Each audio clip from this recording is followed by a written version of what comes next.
একবার এক ছেলে তার গ্রীষ্মের ছুটিতে তার দাদুর সাথে দেখা করতে আসে।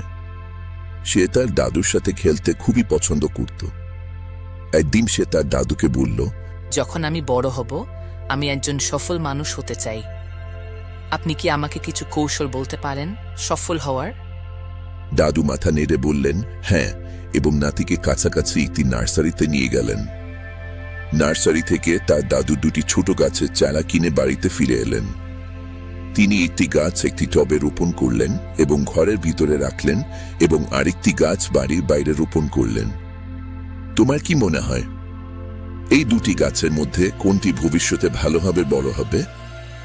দাদু নাতিকে জিজ্ঞাসা করলেন। ছেলেটি কিছুক্ষণ ভাবল এবং তারপর বলল, ঘরের ভিতরে থাকা গাছটি ভালোভাবে বাড়বে, কারণ এটি সব ধরনের বিপদ থেকে নিরাপদ, আর বাইরে থাকা গাছটি অনেক কিছুর ঝুঁকিতে আছে, যেমন তীব্র সূর্যের আলো, ঝড়ো বাতাস ইত্যাদি। দাদু ভেসে বললেন, দেখা যাক ভবিষ্যতে কি হয়।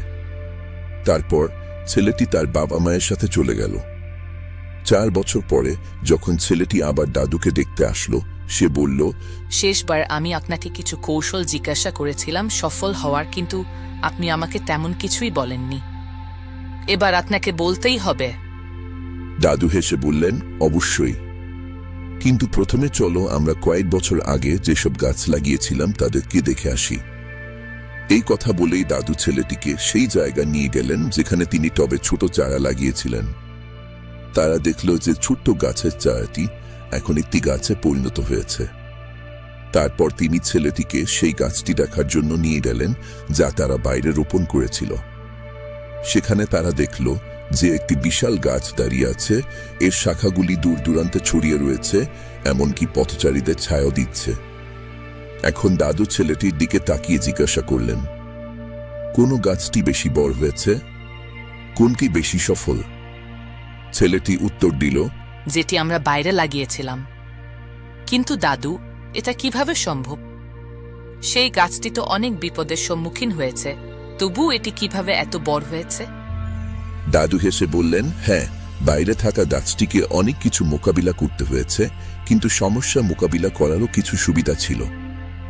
বাইরের গাছের শিখর যত খুশি গভীরে যাবার এবং ছড়িয়ে পড়ার সুযোগ ছিল। ঝড়ের মতো সমস্যাগুলি এর শিখরকে আরো শক্তিশালী করে তুলেছিল। আজ এটি এতই শক্তিশালী যে ছোটখাটো ঝড় এটি কোনো ক্ষতি করতে পারে না। নাতি, আমি যা বলছি তা সবসময় মনে রাখবে, তাহলে তুমি যাই করো তাতেই সফল হবে। যদি তুমি সবসময় আরামের পথটি বেছে নাও, তাহলে তুমি তোমার সর্বোচ্চ বড় হতে পারবে না। যদি তুমি জীবনের সব বিপদের মুখোমুখি হয়ে এই পৃথিবীর সামনে দাঁড়াতে প্রস্তুত থাকো, তাহলে কোনো লক্ষ্যই তোমার জন্য অসম্ভব নয়। কখনো সমস্যাগুলিকে বাধা হিসেবে ভেবো না, বরং তাদের সাফল্যের দিকে একটি পদক্ষেপ হিসেবে ভাবো। ছেলেটি দীর্ঘশ্বাস নিয়ে গাছের দিকে তাকিয়ে রইল এবং দাদুর কথা বুঝতে পারল। জীবনের শত্রু বলে মনে হওয়া বাধাগুলি আমাদের আরো শক্তিশালী এবং সফল করে তোলে। ঠিক তেমনি আমাদের জীবনও একটি দুর্দান্ত অভিযান, যা বিভিন্ন মোড় এবং বাঁকে ভরা, যা পথের বাধা হিসেবে মনে হতে পারে আমাদের কাছে। কিন্তু কল্পনা করো, এই বাধাগুলি হলো এক একটি ধাঁধা যা সমাধান হওয়ার জন্য অপেক্ষা করছে। শুধু ভাবো, যখন তুমি একটি খেলা খেলো, সেখানে মজার অংশটি হলো চ্যালেঞ্জগুলি কাটিয়ে ওঠার উপায় খুঁজে বের করা। জীবনও একইভাবে কাজ করে। তুমি যখন জীবনের প্রতিটি বাধার মুখোমুখি হও, তখনই তুমি শেখো, বেড়ে ওঠো এবং আরো শক্তিশালী হয়ে ওঠো। তাই এই বাধাগুলিকে তোমাকে নিরুৎসাহিত করতে দিও না। তাদের মেনে নাও, তাদের মোকাবিলা করো এবং জীবনের বাধা অতিক্রম করে অসাধারণ সাফল্য অর্জনের এবং গোপন রহস্য উন্মোচনের যাত্রায় যোগ দিতে প্রস্তুত হও। তোমার জীবনের খেলায় নিজেকে উন্নীত হতে দেখো।